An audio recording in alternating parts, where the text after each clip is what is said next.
Hello. Today's question: how to handle the stress of the holidays with ease? If I really think about this question, I feel that we could make the holiday stress a great opportunity to teach us how to handle anytime stress with ease.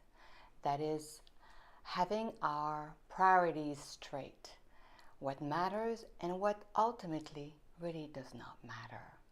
So having a list, perhaps, with a pen and a paper, write down what absolutely does need to be handled and what does not, or if does not exist in your mind, because all of it apparently needs to be handled, writing it down. So take the time. Right now would be great because it's enough time before you have to start doing that you can begin with the foundation of being. What would you like, how would you like to live all that doing?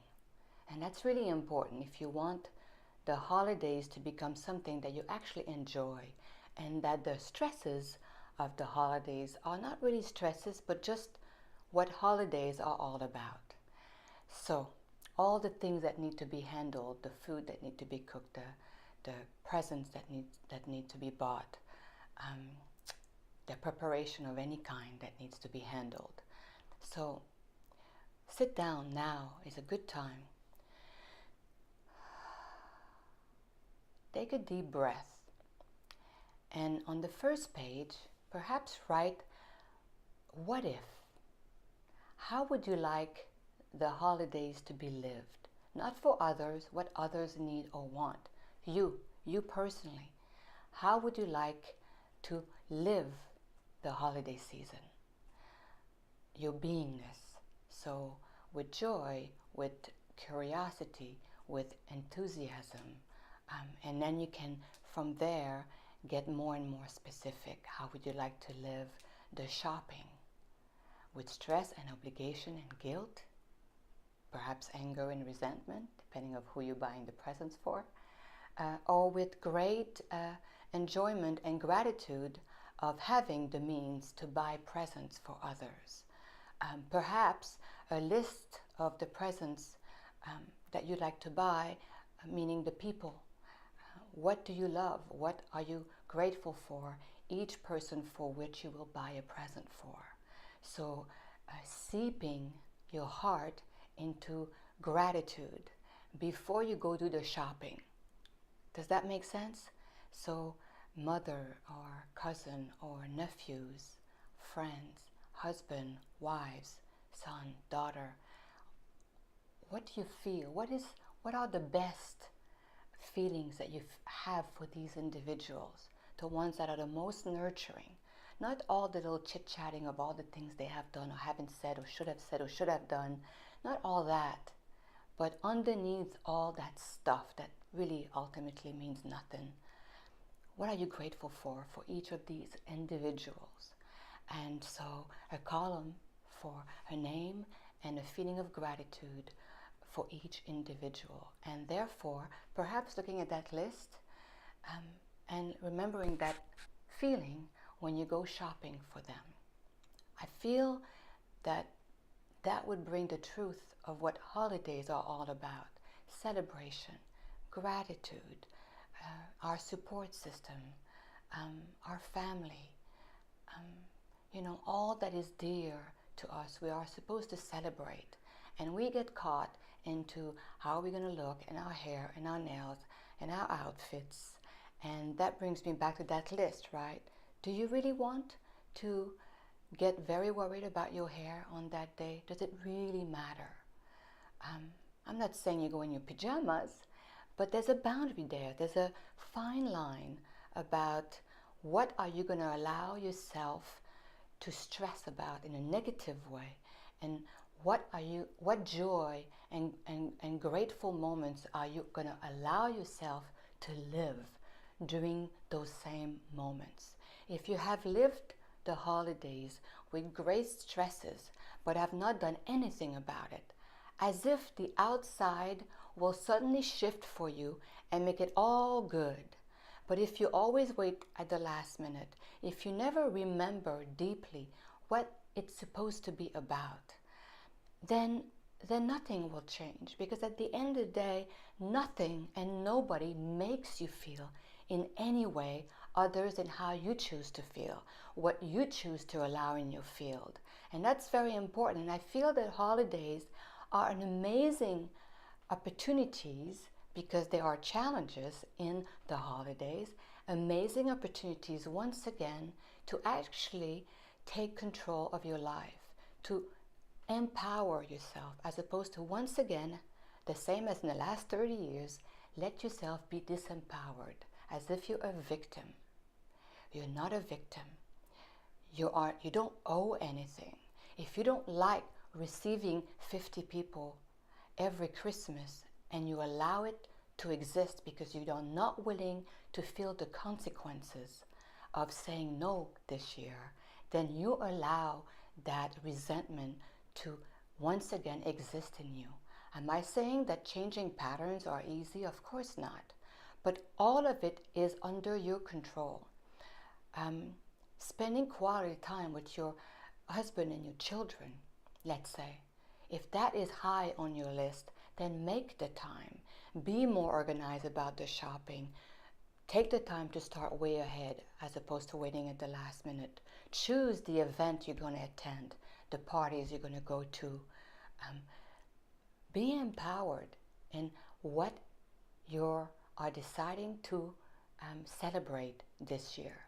So start with your list, and perhaps another column could be the things that you resent every year. What are you so angry? What memories come up with these holidays? What memories are coming up for you that creates that that clenching in the pit of your stomach, or that fear-based emotion, or this sort of deep, here we go again. What creates that in you? Write it down. Be very real about it. Don't let your mind take a hold of it and step into a same old pattern. Nothing will change that way. So write it down on a piece of paper. What matters? What doesn't matter? What would you wish not to do this year? What did you greatly enjoy throughout the past years that you want to prioritize this year? What patterns do you want to change? Do it now before it hits the fan, before it's too late and you get caught in it again. Organize this to empower your well-being. It's a big deal. The holidays have become something that it's not supposed to be, and a commercial obligation, living up to some standards that commercials and ads make us feel obligated to.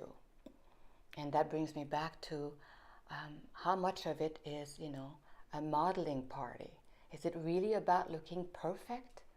Your kids looking perfect, you looking perfect? Or is it about beingness, being who you are, being with the people you enjoy, being in a situation that you have a great gratitude for, and empowering yourself by choosing the situation or creating these situations? So if you can do it in this month or two, if you can learn that practice, if you can apply it in whatever degree, however much of that you can do this year, that can have a ripple effect in the rest of your year. Prioritizing what is indeed important of you, being very real, very grounded, very down to earth about the things that you never, ever, ever enjoy, and you do it over and over again. You allow it to destroy your peace every single year. What is up with that? What could you do if you said, what if? What if I could stop this? What if I could enhance that this year? Do it. Make it something different. Make it a holiday for you, for how you feel every day of this celebration. Celebrate it for real by having the courage to eliminate that which is not important for you at the end of the day. As you look back, you realize it was not an enjoying moment in the holidays. Don't do it again. Don't feel obligated, and engage in that with great compassion, with great kindness. It's nobody's fault. Everybody else is caught in the whirlwind of the holidays and the guilt of it, as you are.